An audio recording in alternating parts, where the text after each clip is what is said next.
তুমি নাম রেখেছো, তুমি হোটেলের নাম রেখেছো হোটেল বিসমিল্লাহ, আর ভিতরে ঢুকে দেখি ওরে আল্লাহ মদ আর শুকরের মাংস চলছে, এটা হবে না।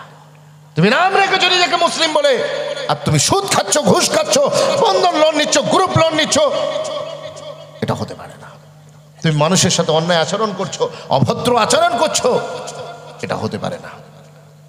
সুতরাং আজকে পুরো ইসলামের ভিতরে সামিল হয়ে যান। ওই যে ইংল্যান্ডের সরজমিনে যে মেয়েটি কাউন্টারে, ক্যাশ কাউন্টারে এসেছে, মাথা থেকে বোরকায় ঢাকা, পুরো শুধু চোখ দুটো আছে ফাঁকা, আর একটা মেয়ে ছেলে সেও মুসলিম, সে জিন্সের প্যান্ট টাইট গেঞ্জি পরে আছে। তো যখন দুজনে একই সঙ্গে মুখোমুখি দেখা, তখন বলছে হোয়ার আর ইউ ফ্রম, কোথা থেকে এসছেন, এই বোরখাওয়ালি মেয়েটিকে জিজ্ঞাসা করছে। তখন এই মেয়েটি বলছে আই এম ফ্রম হিয়ার, আমি তো এখানকারই, আমি তো এই দেশেরই বাসিন্দা, আপনি যে দেশের আমিও সেই দেশের। তখন ওই জিন্সের প্যান্ট পরা, টাইট গেঞ্জি পরা সে বলছে নেভার, এটা হতে পারে না। তার কারণ তুমি জানো না, তুমি জানো না এখানকার বেশিরভাগ মুসলিম, তারা দেখলে বোঝা যাবে না মুসলিম। তারা আমার মতো জিন্সের প্যান্ট টাইট গেঞ্জি, যুবকরা বেশিরভাগ মদের আড্ডায়, নাইট ক্লাবে, জি, কখনো 31st নাইটের নামে, কখনো ভ্যালেন্টাইন্স ডের নামে, কখনো আপনার কি বলে 1 জানুয়ারির নামে, সমস্ত নিজের আদর্শকে ভুলে গিয়ে অন্যদের আদর্শে তারাও মাঠে নেমে পড়ছে। তারা খ্রিস্টানদের বড়দিনও পার্টিসিপেট করে, আবার জুম্মার দিন ওকে মসজিদে নামাজ পড়ে, কথা বুঝতে পারছেন না? তারা গিয়ে দিনী মাহফিলে শরীক হয়, ঈদের দিন মসজিদে ঈদগায় গিয়ে নামাজ পড়ে, আবার মদের আড্ডায় গিয়ে বসে মদ পানও করে, এবং এটা কোনো কিছু মনে করে না। এবং এখানকার বেশিরভাগ মেয়ে সব স্কার্ট, শর্ট স্কার্ট পরে, ছোট ড্রেস পরে। এই তোমার মতো এইরকম মাথা থেকে পা পর্যন্ত হিজাব পরনেওয়ালি এ নিশ্চয়ই সৌদি আরব থেকে আনেওয়ালা কেউ হবে, এ কোনো আমাদের দেশের লোক নয়, কথা বুঝছেন না? ওই সময়তে ওই মেয়েটি যে বোরখা পরেছিলেন তিনি হাসছেন মুচকি মুচকি, এর কথা শুনে মুচকি মুচকি হাসছেন। আর কি বলছেন জানেন? আশপাশে তাকিয়ে দেখেছে কোনো পুরুষ মানুষ নেই, তো যেই দেখেছে নেই, সঙ্গে সঙ্গে নেকাবটা উঠিয়ে দিয়েছে, মুখের নেকাব উঠিয়ে দিয়েছে, দিয়ে ওই মেয়েটার হাতটা ধরে বলছে, দুজনেই মুসলিম মেয়ে, কথা হচ্ছে, ওই মেয়েটাকে হাতটা ধরে কি বলেছিল জানেন? এক তারিখি জুমলা বলেছিল। ওই জুমলাটা যদি আজকে আমরা বেটা ছেলেরা এই মজলিসে যারা আছি, আমাদের চোখের আড়ালে যারা পর্দার মাধ্যমে আমার respected moms and sisters who are watching me, যারা আমাদেরকে দেখছেন, আমি তাদেরকেও বলতে চাই, এই কথাটা আপনিও যদি শুনে নেন এবং এর উপরে আমল করে নেন, তাহলে আজকের জলসা দেওয়া সাকসেসফুল হয়ে যাবে। বলেন ইনশাআল্লাহ। আল্লাহ যেন আমাদের জন্য সহজ করে দেয়। ও জওয়ানেরা, যুবকেরা, মায়েরা, বোনেরা, ওই সময়তে ওই যুবতী কি বলেছিলেন? বোরখাওয়ালি মেয়েটি, এই জিন্সের প্যান্ট টাইট গেঞ্জি পরা এই মুসলিম মেয়েটিকে বলেছিলেন, ও যুবতী বোন, শোনো শোনো, তুমি বলছো যে আমি সৌদি আরব থেকে এসেছি, না না, যে ইংল্যান্ডে তোমার বাড়ি, সেই ইংল্যান্ডে আমারও বাড়ি, যে ইসলাম তুমিও মানো ওই ইসলাম আমিও মানি, তবে পার্থক্য একটাই, ফার্ক সির্ফ ये है कि मुझको इस्लाम कुर्बानी से मिला है और तुझको इस्लाम मुफ्त में मिला है। যেটা বলুন না সুবহানাল্লাহ। পার্থক্য একটাই, তুমিও মুসলিম আমিও মুসলিম, তুমিও ইংল্যান্ডের আমিও ইংল্যান্ডের, পার্থক্য একটাই, ইসলাম তোমাকে ফ্রিতে পেয়েছো তুমি, আর ইসলাম আমি কোরবানি দিয়ে পেয়েছি। তুমি বাপ, তোমার বাপ মুসলিম, তাই তুমি তার বেটি, তাই মুসলিম হয়ে গেছো। ইসলাম ফ্রিতে পেয়েছো, ওই জন্য তোমার কাছে ইসলামের 5 পয়সা কদর নেই। আর আমি একজন ঈসাই ছিলাম, নন মুসলিম ছিলাম, ইসলামকে জেনে, কোরআন বুঝে, রাসূলকে চিনে ইসলাম গ্রহণ করেছি। পুরো খানদান আমার বিপক্ষে, পুরো খানদান বিপক্ষে, আমাকে ঘর ছাড়া হতে হয়েছে, আমি অন্য জায়গায় গিয়ে বসবাস করি, আমার চাকরি চলে গিয়েছে। আমি কোরবানি দিয়ে ইসলামকে পেয়েছি বলে, সেই জন্য ইসলামের মর্যাদা আমি বুঝি। আর তুমি ফ্রিতে পেয়েছো, ওই জন্য তোমার কাছে ইসলামের 5 পয়সা দাম নেই।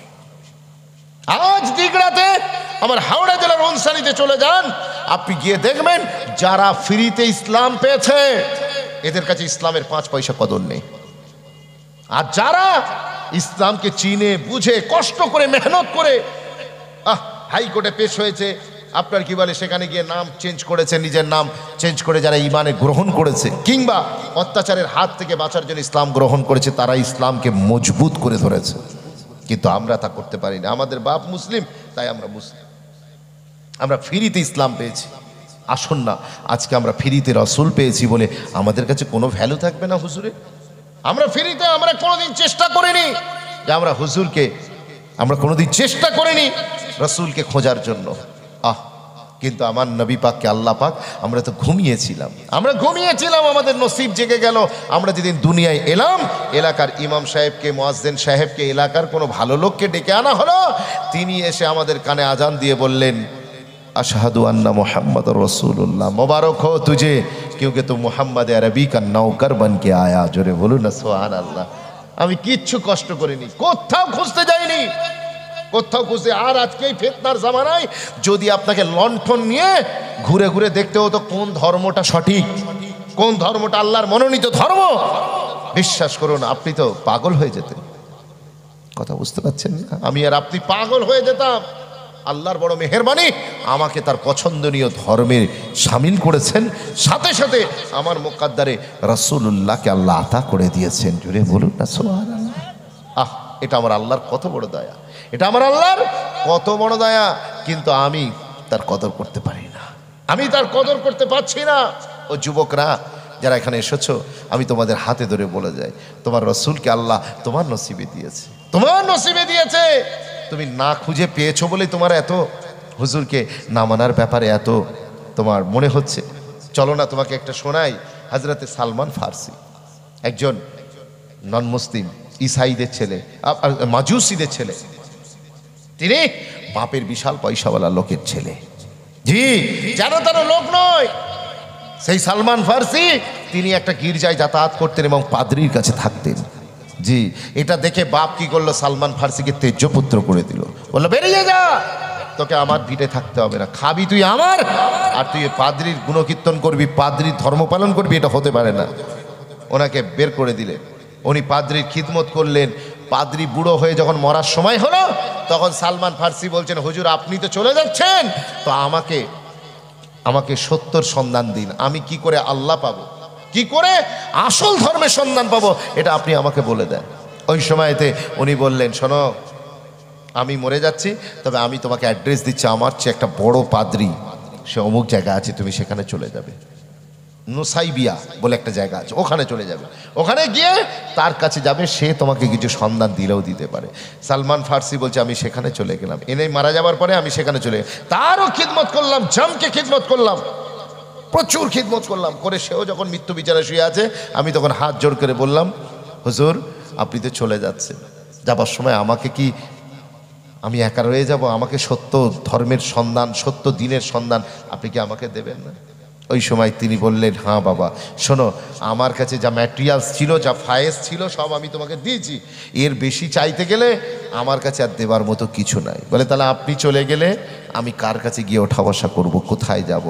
ওই সময়তে ওই পাদ্রী আসমানি কিতাবের বড় আলেম ছিলেন, তিনি বললেন, শুনে রেখে দাও, এই যে টাইমটা চলছে, এই সময়কালটা বড় নবী আখিরুজ জামানের মাবউসের সময়। বলুন না সুবহানাল্লাহ। এই টাইমটা হয়ে গেছে, চতুর্দিকে যে আলামত দেখছি আমি তাতে বুঝতে পারছি, মনে হচ্ছে আসমানি কিতাবে যেভাবে বর্ণনা দেওয়া আছে যে এই টাইমটা নবী আখিরুজ্জামা, সবচেয়ে শ্রেষ্ঠ নবী, সবচেয়ে ফেমাস প্রফেট, বেস্ট প্রফেট রাসূলুল্লাহর জন্মের সময়কাল। এই সময়টায় আমার মনে হয় কোথাও তুমি যাবে না। তুমি যদি সত্য কিছু পেতে চাও তো এখান থেকে তুমি চলে যাবে, ইয়াসরিব বলে একটা শহর আছে, ওইখানে চলে যাবে। ওইখানে গেলে তুমি যদি তাকে পেয়ে যাও তাহলে তোমার জীবন কামিয়াব। চলে বলুন। ইনি বলছেন, হুজুর এ তো আখিরি জামানা, এই সময় তো সবাই তো নিজেকে দাবি করবে আমি সেই আখিরি, I am the last Messenger of Almighty, সবাই নিজেকে ডিম্যান্ড করবে, কিন্তু আমি চিনব কি করে পারফেক্ট কোনটা? আপনি কিছু আলামত বলে দেন। উনি বললেন, তিনটে আলামত আমি বলে দিচ্ছি। ফার্স্ট, সে হাদিয়া গ্রহণ করবে, হাদিয়া দিলে খুশি মনে গ্রহণ করবে, কিন্তু সদকা দিলে তিনি গ্রহণ করবেন না, দুটো। 3 নম্বর, তার পিঠেতে একটা মোহরে নবুয়াতের স্ট্যাম্প আল্লাহ তরফ থেকে মারা থাকবে। বিশ্বাস করুন, এরকে সালমান ফার্সিকে বললেন যাও এই 3টে আলামত তুমি দেখবে, যার মধ্যে পাবে তাকে তার কাছেই নিজের জীবনকে কাটিয়ে দেবে, তোমার জীবন সাকসেসফুল হয়ে যাবে। জোরে বলুন না সুবহানাল্লাহ। বিশ্বাস করুন, এই বলে সালমান ফার্সি কি বলেন, তার গুরু মারা যাবার পরে তাকে ছেড়ে দিয়ে তিনি এবারে বেরিয়ে পড়েছেন সৌদি আরবের মরুভূমির রাস্তায়। আরবের রাস্তা কোথায়? Yathrib city. He didn't know, তিনি জানতেন না। তিনি চলছেন, পথ চলতে চলতে কাফেলাদের সাথে রাস্তায় দেখা, কাফেলারা দেখছে এত সুন্দর হ্যান্ডসাম ছেলে, তো নিয়ে ওকে মানুষ বিক্রির হাটে বিক্রি করে দিয়েছে। কোথা থেকে দেখুন, রসুল পাওয়ার জন্য কোথা থেকে ছুটছে, মানুষ বিক্রির হাটে বিক্রি করে দিয়েছে। আর সেখান থেকে আবার মদিনার হাটে কে বিক্রি করেছে?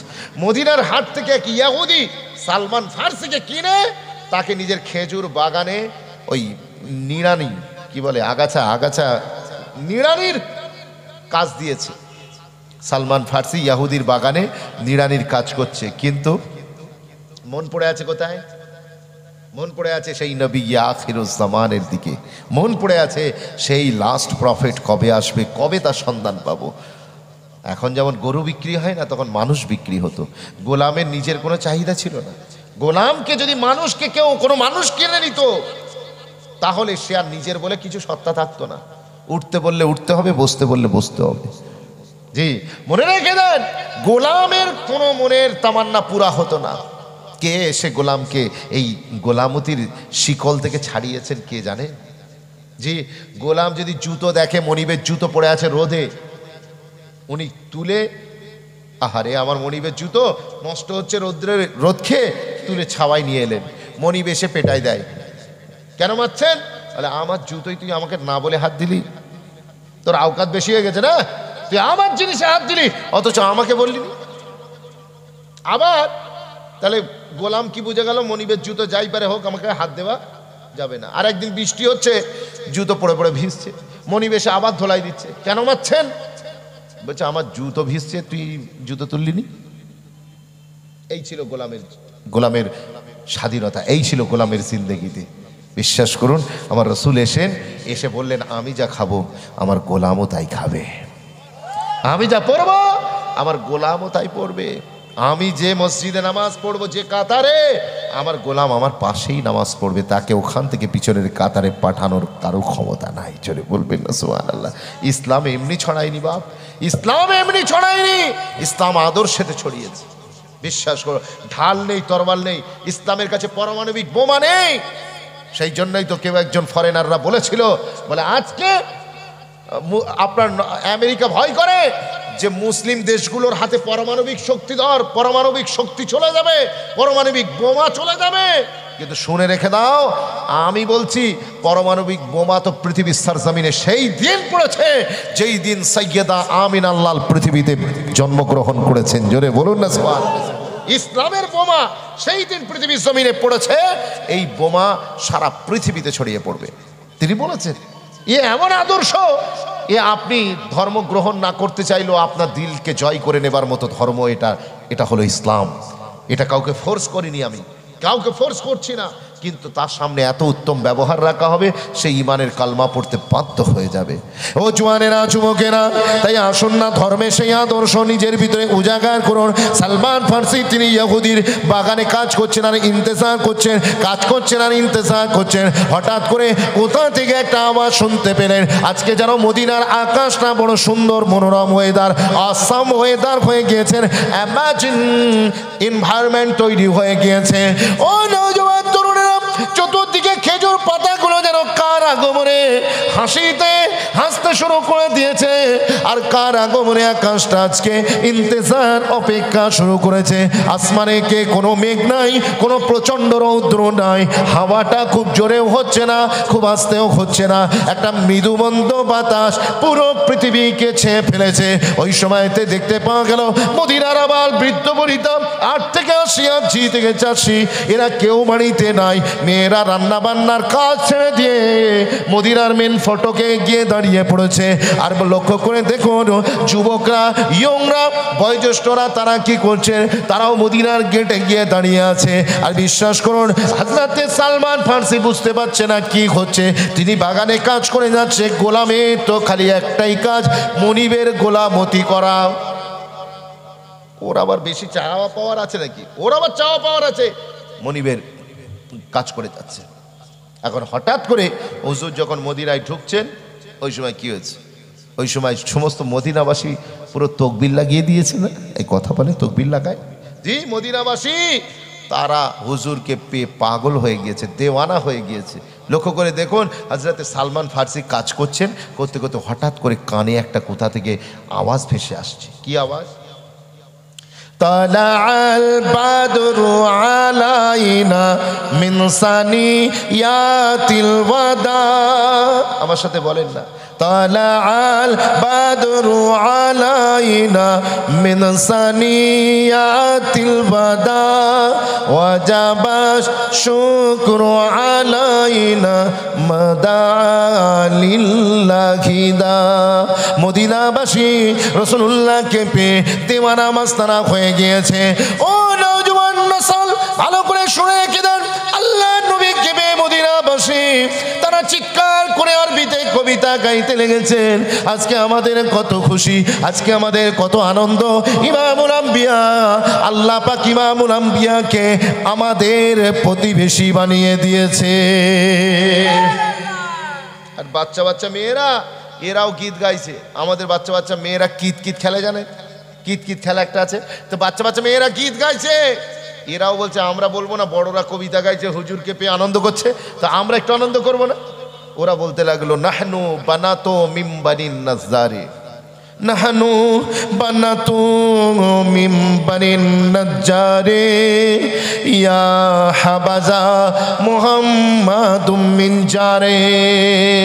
বলেন না সুবহানাল্লাহ।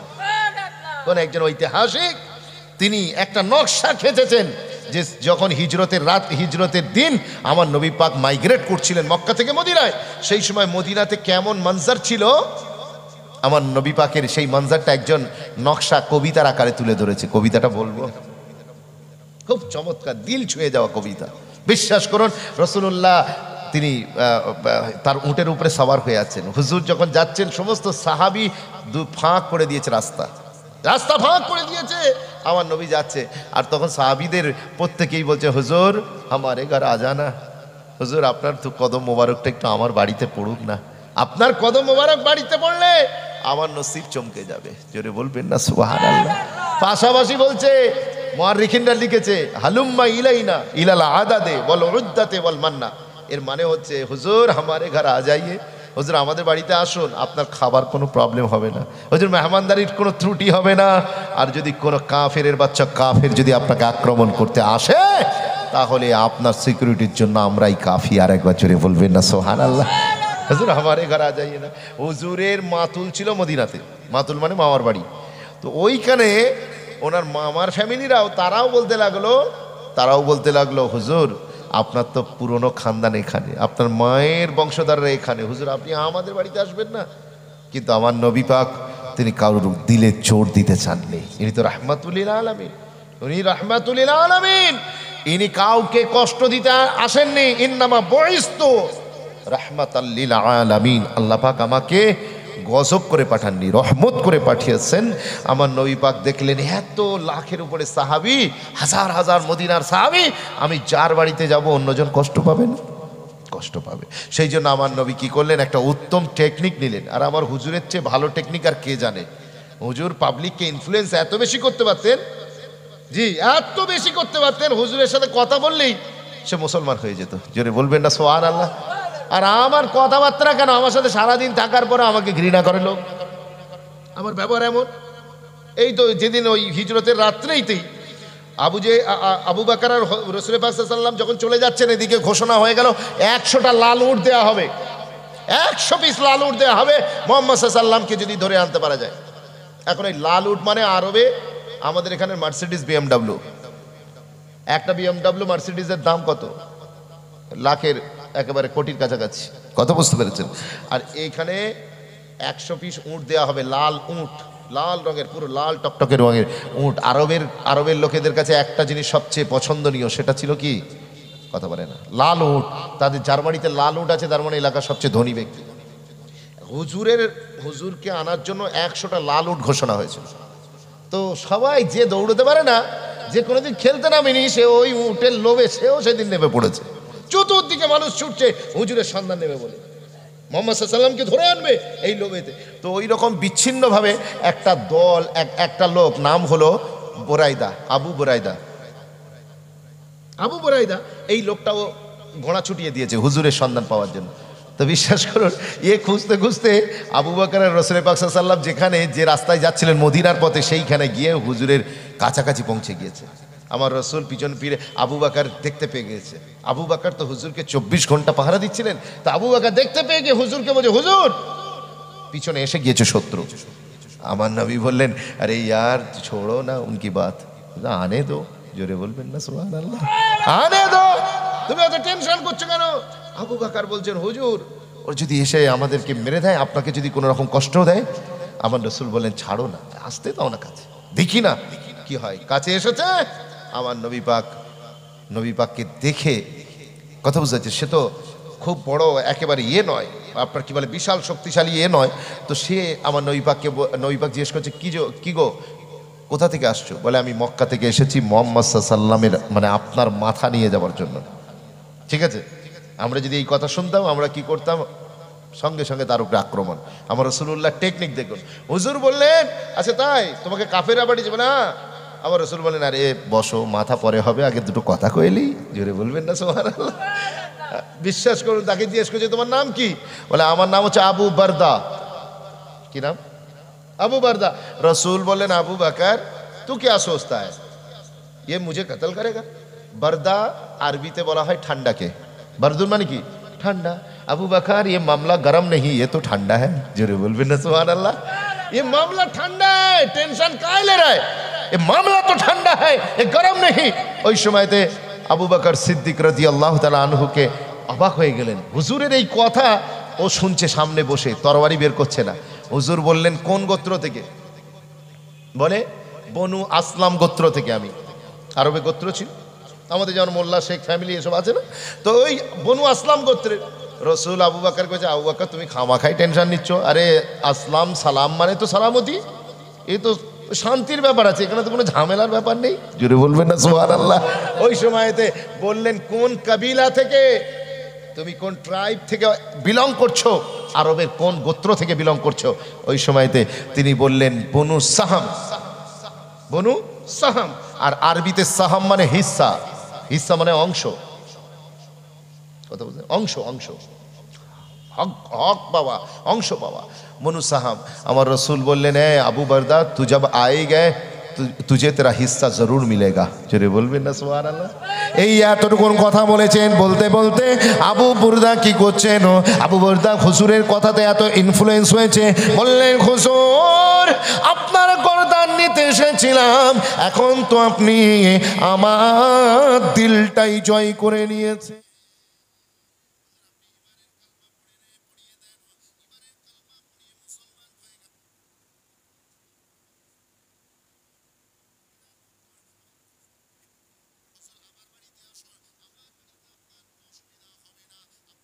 আসুন, এখানে আসুন।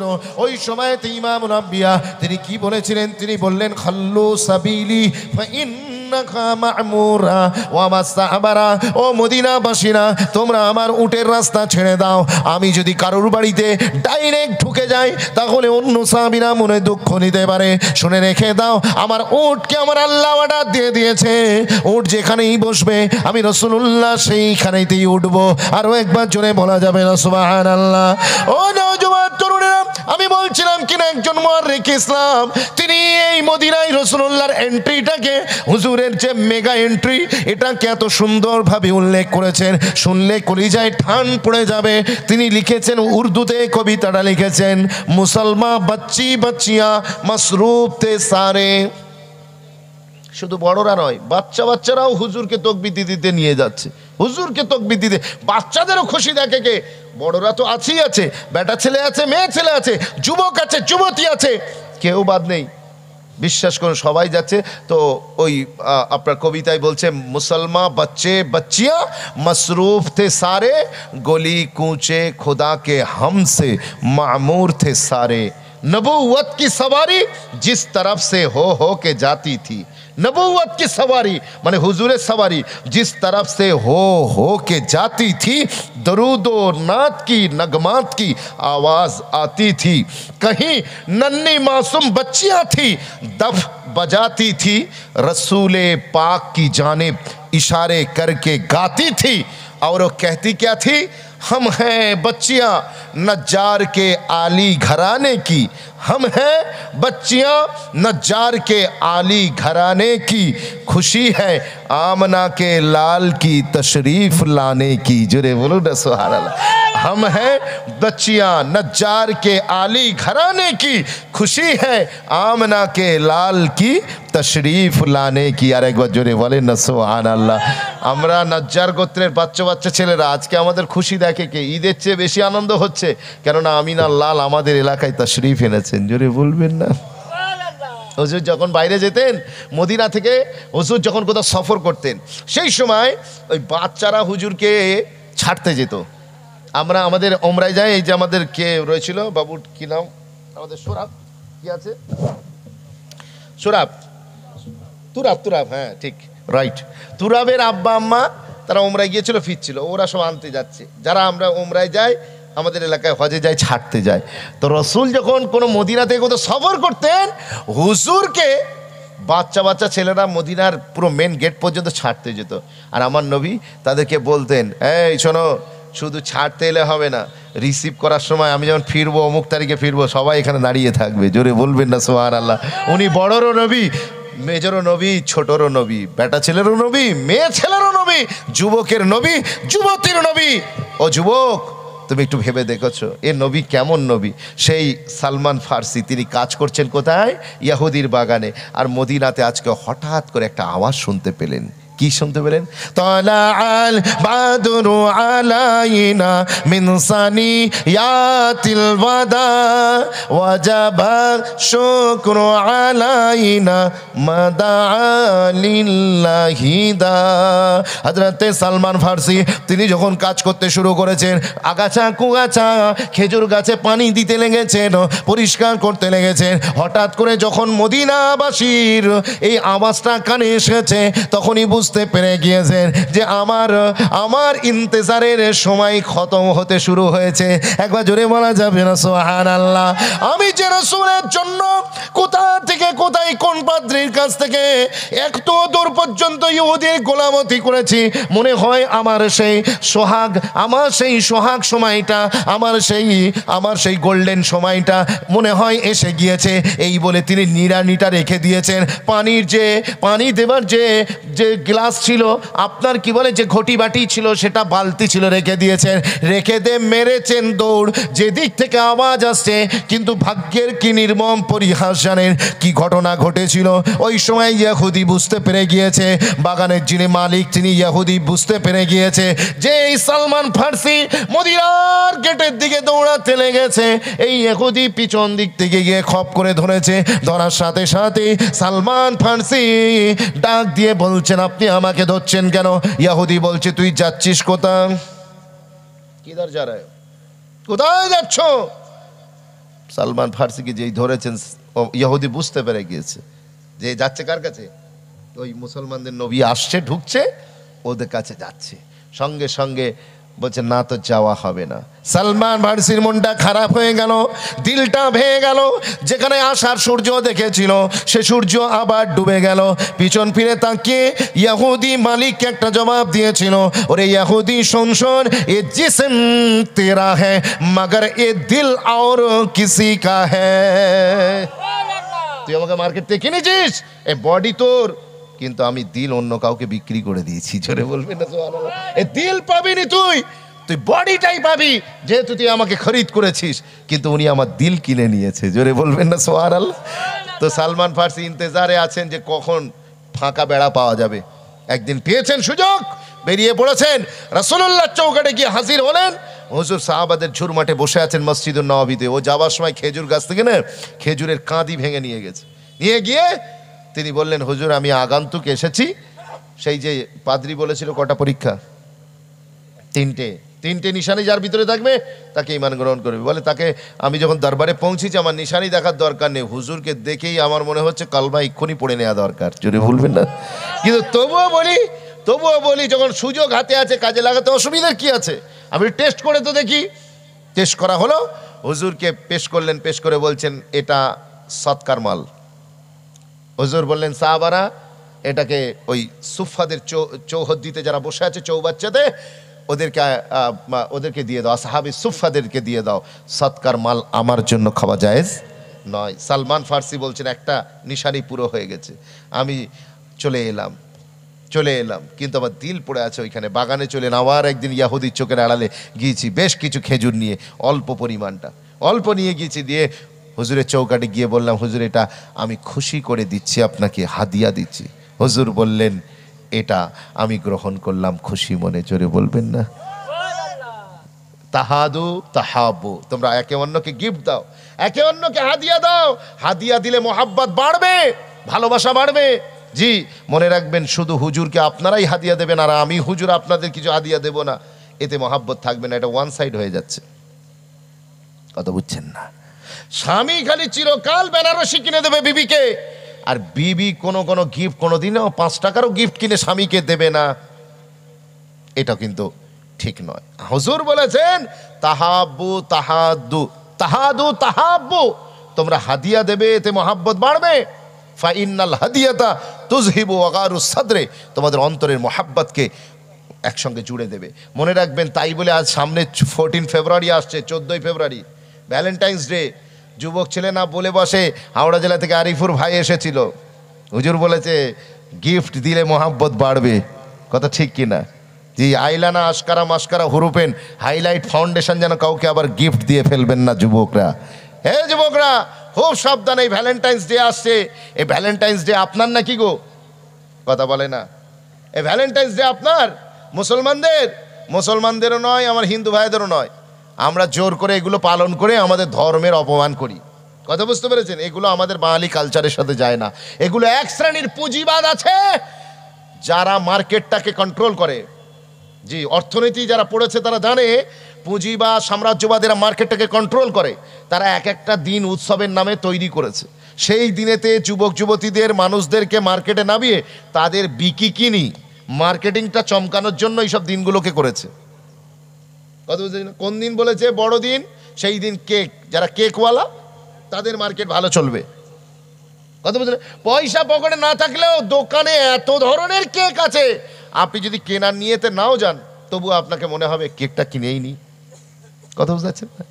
জি, সান্ত্রা ড্রেস, এই যে লাল টুপি লাল জামা, কলকাতা পার্ক স্ট্রিট, জি ওইখানে আপনার কি বলে ওই পোশাক বিক্রি হচ্ছে বড়দিনে কেক খাচ্ছে।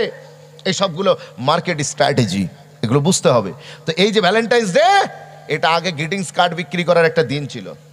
এখন তো গ্রিটিংস কার্ড অনেক অতীত হয়ে গিয়েছে, অনেক কাঁচা রাস্তা পাকা হয়ে গিয়েছে, কাঁচা বাড়ি দুতলা হয়েছে। কথা বুঝতে পেরেছেন? তো সুতরাং ওই গ্রিটিংস কার্ডের জামানা তো আজ আর নেই। তবে আজকে এই সোশ্যাল মিডিয়া টেকনোলজির জামানায় আজকে এখানে দাঁড়িয়ে আমরা অনেক হাইফাইভাবে এটাকে মানাচ্ছি। এবং রাস্তা থেকে আপনি যদি চান দেখবেন হোটেল আর রেস্টুরেন্টগুলো তিল ধরানোর জায়গা নেই, তিল ধরানোর জায়গা থাকবে না। জি, আজকালকার দিনে এই যুবক আর যুবতী, তুমি করছো নিজের ক্ষতি, দুনিয়ার ক্ষতি, আখেরাতও ক্ষতি। অথচ ইসলাম মানে হলো জ্যোতি, মানলে আল্লাহ তোমার জীবনে এনে দেবেন গতি। জোরে বলুন ভ্যালেন্টাইন্স ডে নাক্কো চলবে না। যদি বলেন ভ্যালেন্টাইন্স ডে কেন চলবে না, হোয়াটস দ্য ডেফিনেশন অফ 14 ফেব্রুয়ারি? 14 ফেব্রুয়ারি কাকে বলে?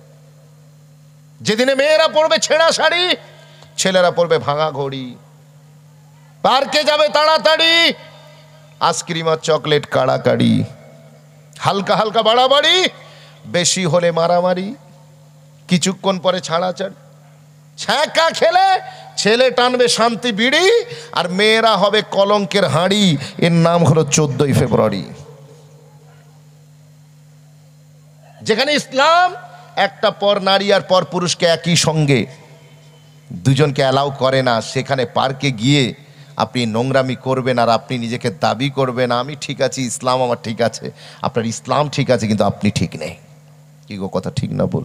সেই জন্য তুমি নবী দিবসের জলসায়ও বসবে, দিগড়ার ঐতিহাসিক হিস্টোরিক্যাল প্রোগ্রামে পার্টিসিপেট করবে, আবার তুমি ওখানে ভ্যালেন্টাইন্স ডে নামে কোনো বেগানা নারীর সাথে তুমি অপকর্মে লিপ্ত হবে। ইটস নট ইসলাম।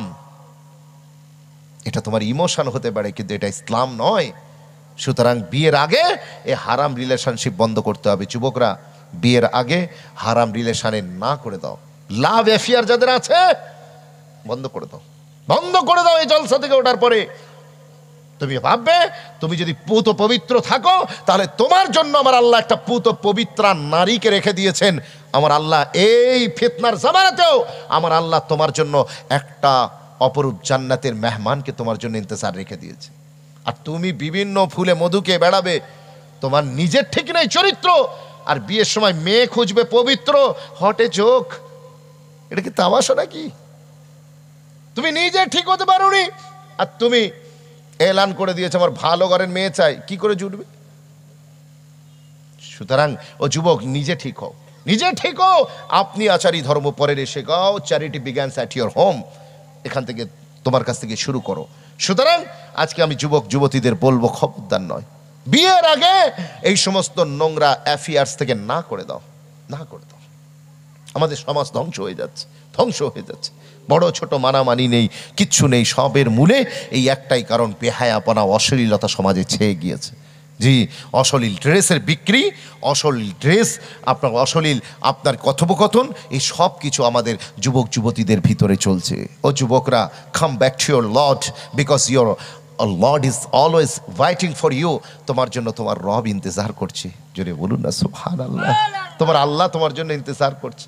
রব হয়েও তোমার ক্ষমা মাগফিরাতের জন্য আল্লাহ তার শানের মোতাবেক, তার জাতের মোতাবেক ইন্তজার করছে। ইয়া আইয়ুহাল ইনসান মা গাররাকা বিরব্বিকাল করিম।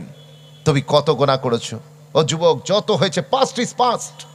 কত গুনাহ হয়েছে, ইট ডাজন্ট ম্যাটার। তুমি গুনার দিকে তাকাবে না। ও যুবতী, তুমি গুনার দিকে তাকিও না, যা হওয়ার হয়েছে। এখন এই জলসার আজকের পর থেকে তোমরা তওবা করে ফিরে এসো। আল্লাহ তো ঘোষণাই করে দিয়েছে, হাম তো মায়েল বা করম হ্যায়, হাম তো মায়েল বা করম হ্যায়, কোই সায়েল হি নেহি। আমি তো দেওয়ার জন্য রেডি, কিন্তু কেউ চাইতেই আসছে না। हम तो मायल बकरम है, कोई सायल ही नहीं, राह दिखलावे किसे, कोई राह रबे मंजिल ही नहीं, जलवाए तूर मौजूद है, कोई मूसा ही नहीं। आज तूर पहाड़ আছে কিন্তু मूसा নবী নাই। যে আজ আল্লাহর রহমত আপনাকে আওয়াজ দিচ্ছে, আয় বান্দা, আমার কাছে আয়, আমার কাছে আয়। আমাকে মানাতে বেশি টাইম লাগবে না। দুনিয়ার মানুষ যদি রেগে যায় তাকে মানাতে দিন পার হয়ে যায়। কথা ঠিক বলছি না ভুল বলছি? জি। আর বিয়ের দিন একজন না একজন দুলাভাই জামাইবাবু যে কোনো একজন না একজন রাগ করবেই। এই কথা ঠিক বলছি না ভুল বলছি? দুলাভাই জামাইবাবুরা যদি রাগ না করে তাহলে বিয়ে হবে কি? আমি কিন্তু কোনো একজন জামাইবাবুকে বলছি না, না আমিও একজনের জামাই, তিনিও আর একজনের জামাই। কথা ঠিক কিনা? তো বিয়ে বাড়িতে মোটামুটি নিজেকে একটু কদরদানি যে আমি একজন কেউকেডা, এটা প্রমাণ করার জন্য মাঝখানে একটুখানি আপনার কি বলে একটু মেজাজ নিতে হয় যে আমি থাকবো না, আমি চলে যাচ্ছি বলো। তখন সালা শ্বশুর মাস এই যা শিগগির যা, তোর বোনায় খেপে গেছে, ডেকে গেছেন, লিয়ায় ডেকে লিয়ায়। কথা বুঝতে পারছেন না? এই ডেকে ঢুকে নিয়ে আসা হয়, বিশ্বাস করুন ডেকে ঢুকে নিয়ে আসা হয় বটে, কিন্তু তারপরেও তার আর মন ভালো নেই, মন ভালো নেই। মানুষকে দুনিয়ার, আপনার বিবি যদি অসন্তুষ্ট হয়ে যায় তাকে মানাতে সারাদিন লেগে যায়। জি, উনি দাবি করেছে যে আপনার শীতকালে কোল্ড ড্রিঙ্কস খাবে, গরমকালে কম্বল চাইছে আপনার কাছ থেকে, আপনি বলছেন এগুলো এখন পাওয়া যায় না, কিন্তু না দিলেই রাগ। তো এখন আপনি এনে দিতে পারেননি তাই রাগ, অসন্তুষ্ট। তারপরে কত মানিয়ে কষ্ট করে তাকে মানাতে হয়। সারা হুজুর আসছেন কোথায়? মানে রাস্তা দিয়ে আসছেন তাই তো? না এই স্টেজে আসছেন, মজলিস আসছেন? মাশাআল্লাহ, নারায়ে তাকবীর। অত্যন্ত খুশির বিষয়, অত্যন্ত খুশির বিষয়। আমার অত্যন্ত প্রিয় ভাজন, জি, ফুরফুরা দরবার শরীফের অত্যন্ত শরীফ ভদ্র ইন্টেলেকচুয়াল আমার ভাই পীরজাদা হজরত মাওলানা আলহাজ সানাউল্লাহ সিদ্দিকী ভাইজান হুজুর কেবলা আপনাদের খিদমতে তাশরিফ এনেছেন। আমি আর বেশি লম্বা চওড়া আপনাদের খিদমতে করব না। তার কারণ হচ্ছে আমাদের এই প্রোগ্রাম তো খুব রাত হবে না, কত ঠিক কিনা? জি, সেজন্য আমিও আর এক জায়গায় যাব, অনেক দূর, আমার হাওড়া জেলাতেই। তো আল্লাহর মেহেরবানি, যা বলছিলাম, সালমান ফার্সি 3টে নমুনা দেখে ইমানের কালমা পড়ে মুসলমান হয়ে গেলেন। জোরে বলুন। উনি অত দূর পেয়ে যখন কষ্ট করে কোরবানি দিয়ে পেয়েছেন, তখন হুজুরকে এমন আঁকড়ে ধরেছেন, জান্নাতে যাওয়া পর্যন্ত হুজুরকে ছাড়েননি। জোরে বলবেন না সুবহানাল্লাহ। আর আমরা ওই যে ইংল্যান্ডের মেয়েটা বলেছিল, ইসলাম তুঝে মুফত কো মিলা হ্যায় মগর ইসলাম মুঝে কুরবানি সে মিলা হ্যায়। তুমি ফ্রিতে ইসলাম পেয়েছো, তাই তোমার কাছে ইসলামের দাম নেই। আর আমি আজকে কোরবানি দিয়ে পেয়েছি, তাই ইসলামকে আঁকড়ে ধরেছি। আজকে মুসলমান দিগড়ার মানুষেরা, তোমরা ইয়াদ রাখনা, তোমরা ফ্রিতে ইসলাম পেয়েছো বলে ইসলামের কদর করবে না, এটা হতে পারে না। এটাকে কদরদানি করে আল্লাহ চৌকাটে হাজির হবে। মোহাম্মদে আরবিকে নিজের লাইফের দ্য পারফেক্ট রিয়েল আইকন বলে মেনে নিয়ে তোমার জীবনকে চালাও, ইনশাল্লাহ জীবন কামিয়াব হয়ে যাবে। আল্লাহ যেন তৌফিক আতা করে দেন। বলেন আল্লাহুম্মা আমিন, বলেন আল্লাহুম্মা আমিন। জি মাশাআল্লাহ। আমি যেটা আপনাদেরকে শেষ করছিলাম, আল্লাহকে মানানো সহজ না কঠিন? এসে গিয়েছে নারায়ে তাকবীর, নারায়ে তাকবীর। ভাইজান হুজুর পীর কেবলা, ভাইজান হুজুর পীর কেবলা, আওলাদে মুসাদ্দিদুস